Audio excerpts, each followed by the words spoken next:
Thank you. May several issues yan, no? Unang-una, yung SALN ko nga, sobrang nabusisi na ng buong bayan. Alam ko saan ako nakatira, yung mga model pa nga ng kotse namin, no?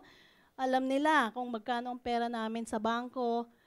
Ang binibigay po namin, hindi summary, no? Yung buong SALN. Kaya pati kung ilan ang kotse, kailan rinehistro, ganyan. Alam nyo po yon.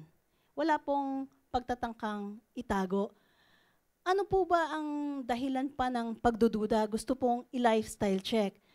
Ang problema po niyan, gagawin po ba natin yan sa lahat ng opisyales? O pinupuntirya lang po natin ang mga miyembro ng Korte Suprema? At kung pinupuntirya lang po namin ang mga miyembro ng Korte Suprema, bakit po kaya gano'n na lamang ang pagbibigay ng atensyon sa amin? Unang-una po, mayroon pong mahistrado sa amin na higit na 100 milyon ang net worth. E pag i-lifestyle check nyo po yon, kaya po niya kahit anong klaseng pararaan ng paggastos, kaya po niyang sagutin yon. Mayroon rin naman pong mahistrado sa amin na dahil buong buhay sa UP nagtrabaho, napakaliit po ng net worth. Pag po ba siya kumain sa isang hotel, pagdududahan nyo na po yan. So ano po ba ang pagbatayan natin? Bakit nandyan na ho ang means?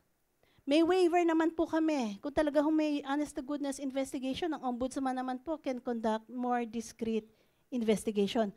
Ano po bang impormasyon pa ang kailangan na maipakita namin upang malaman na wala naman ho kaming gustong itago na sinasaad sa batas dapat naming isiwalat, no? So, alam niyo ho, simula nang umupo kami, humingi ho ako ng mga panukala mula sa mga tao kung paano pa ikumbinsi ang mga mamamayat natin ang proseso ng paggagawa ng desisyon ay may dinadaan ng scientifico na pamaraan at nakita niyo na po yun doon sa pagbubukas ng aming court proceedings. Kasi ang live na po yung audio streaming natin. Pero hindi ko na po maintindihan, maisip pa kung ano pa ang gusto nyong lifestyle check sa amin. Ang hinihingi ko ho talaga, kung pwede ko hong ulitin sana, yung sinabi ko po noong October 2013. 2013 sa Philippine Bar Association. 2013 or 2012. 2013 I think. Maari po bang mag-cooperate naman kayo sa amin? Kung mayroon naman po kayo talagang alam na korupsyon na nangyayari sa judiciary, wag na lang po kayo papadala ng anonymous letter at sasabihin, nabili yung decision na yan, na wala naman lang ni konting bahid ng ebidensya kayong ibinibigay sa amin. Itong mga abogado nating, ang tapang-tapang po kung magsalita, no? Na sa publiko. Pero pag sinasabihan namin, ibigay nyo naman yung ebidensya para ituloy namin. Hindi ho namin makuha. Hanggang ngayon po, tuloy po ang paghimok ko sa mga miyembro ng propesyon na tama na yung inyong pagrereklamo kung hindi nyo naman po kayang panindigan ang sinasabi nyo. Kasi wala hong hihinat ng mabuti ito, kundi chismis na lamang po. Kung nagbigay ho kayo ng sinumpaang salaysay o kahit man ng konkretong ebidensya, dito sa bangko ito, dito sa restaurant na ito, nag-meet, etc. Di talaga hong sisiya sa atin at hahabulin po natin ang mga may sala sa bagay na yan.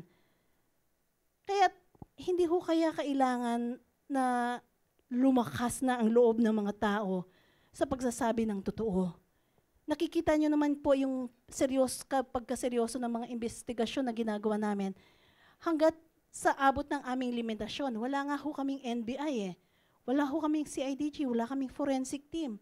Pero sa liit ng kakayanan naming mag-imbestiga, ginagawa po namin yung bagay na yon. Kung maaari lang hong tulungan nyo sana kami. Kasi ang hirap naman ho, anong masasabi ko kung ang isang tao malaki ang net worth at ang isang tao maliit ang net worth? Hindi ko ho masasabi na yung mas maliit ay mas honest at yung mas malaki ay hindi. Hindi naman ho ganun yun So, Kayo na po ang magsabi sa amin ng mga suggestions pa. At the same time, hinihingi ko rin po ang pagiging sensitibo nyo na ang tingin ko na nga po ang mga justices na nga ang talagang very transparent na in that regard, no? And hindi naman ho mahirap humingi si Ina Reformina nga ho hiningan lang namin ng updated na community tax certificate. So, hindi ho misteryo ito. So, bakit ho masyadong ginagawang issue? Hindi yan ang kailangan nyo akong tulungang makaintindi kung bakit ganyan. So, kung may suggestion ka, Edu, bukas naman ang pintuan ni ni Ted. Okay, so thank you, Edu. Maraming salamat, Edu. Next round ka na? Okay, sige. The next to ask will be Pia Ontiveros of 9 News.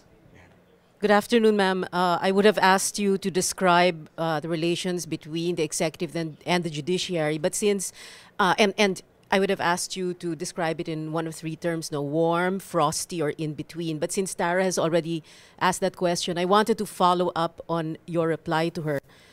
You said, and I quote, "I have enormous respect for the president," and also, quote, "I do not read anything into his statements." When you respond that way, ma'am, are you trying to prevent the escalation of friction or any breakdown in relationship because there was so much speculation about a so-called constitutional crisis because of the DAP decision?